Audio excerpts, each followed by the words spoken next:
ಪ್ರಯಾಗ್ರಾಜ್ನಲ್ಲಿರುವಂತಹ ವಚನಾನಂದ ಶ್ರೀಗಳು ನಮ್ಮ ಜೊತೆ ಸಂಪರ್ಕದಲ್ಲಿದ್ದಾರೆ. ಸರ್ ನಮಸ್ಕಾರ. ನಮಸ್ಕಾರ ಸ್ವಾಮೀಜಿ, ಸದ್ಯಕ್ಕೆ ಏನು ಸಿಚುವೇಶನ್? ಬಹಳ ದುಃಖದ ಸುದ್ದಿ ಏನು ಅಂತಂದ್ರೆ, ಈ ಕಾಲ್ತುಳಿತ ಸಂಭವಿಸಿದ ಕ್ಷಣದಲ್ಲಿ ಸಾವನ್ನಪ್ಪಿದವರಲ್ಲಿ ಬೆಳಗಾವಿಯ 4 ಜನ ಕೂಡ ಇದ್ದಾರೆ, ನಮ್ಮ ರಾಜ್ಯದವರು 4 ಜನ. ಸದ್ಯ ನೀವು ಅಲ್ಲೇ ಇದ್ದೀರಿ, ಅಲ್ಲಿನ ಸಿಚುವೇಶನ್ ಏನಿದೆ ವಚನಾನಂದ ಶ್ರೀಗಳೇ? ಈ ಸದ್ಯದ ಮಟ್ಟಿಗೆ ಯಾವುದೇ ರೀತಿ ಎಲ್ಲವೂ ತಹಬದಿಗೆ ಬಂದಿದೆ.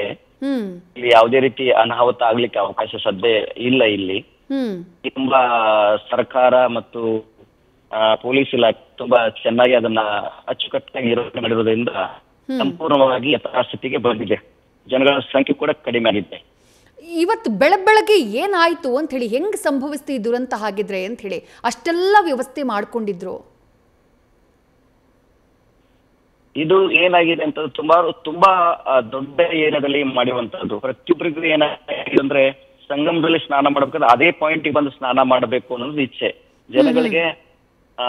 ಸುಮಾರು 12 ಕಿಲೋಮೀಟರ್ ಎಡೆ ಬದಿಗೆ ಕೂಡ ಸ್ನಾನಕ್ಕೆ ವ್ಯವಸ್ಥೆ ಮಾಡಿದ್ರು ಕೂಡ ಎಲ್ಲರೂ ಸಂಗಮದಲ್ಲೇ ಸ್ನಾನ ಮಾಡಬೇಕು ಅನ್ನುವಂತ ಆತುರದಲ್ಲಿ ಈ ಘಟನೆ ಆಗಿರಬಹುದು ಅಂತ ಅನಿಸ್ತದೆ ನಮ್ಗೆ. ಅದು ಆ ಪಾಯಿಂಟ್, ಆ ಗಂಗಾ ಯಮುನಾ ಸರಸ್ವತಿಯ ಏನು ಏಕತಾ ಆಗುತ್ತಲ್ವಾ, ಸಂಗಮ ಅಲ್ಲೇ ಸ್ನಾನ ಮಾಡಬೇಕು ಅನ್ನುವಂತ ಆತುರತೆಯಲ್ಲಿ ಈಗ ಅದು ಬ್ರಹ್ಮ ಮುಹೂರ್ತದಲ್ಲಿ ಸ್ನಾನ ಮಾಡಬೇಕು ಅನ್ನುವಂತಹ ಒಂದು ವಾತಾವರಣದಿಂದ ಆಕ್ಚುಲಿ ಮೊಟ್ಟ ಮೊದಲಿಗೆ ಸ್ನಾನ ಮಾಡ್ಲಿಕ್ಕೆ ಅಖಾಡಗಳಿಗೆ ಅವಕಾಶ ಕೊಟ್ಟಿದ್ರು ಅವರು. ಬೆಳಗ್ಗೆ ಎಲ್ಲಿ ಅಖಾಡಗಳು ಬರಬೇಕಿತ್ತು ಅಲ್ಲಿ ಜನಗಳು ನುಗ್ಗಿ ಈ ತರ ಆಗಿರ್ಬೋದು ಅಂತ ಅನಿಸ್ತಾ ಇದೆ ನಮಗೆ. ಧನ್ಯವಾದಗಳು ವಚನಾನಂದ ಶ್ರೀಗಳೇ, ನ್ಯೂಸ್ ಫಸ್ಟ್ ಜೊತೆ ಮಾತನಾಡಿದ್ದಕ್ಕೆ. ನ್ಯೂಸ್ ಫಸ್ಟ್ ನಿರ್ಭೀತಿಯಿಂದ ನಿಮ್ಮ ಪರವಾಗಿ.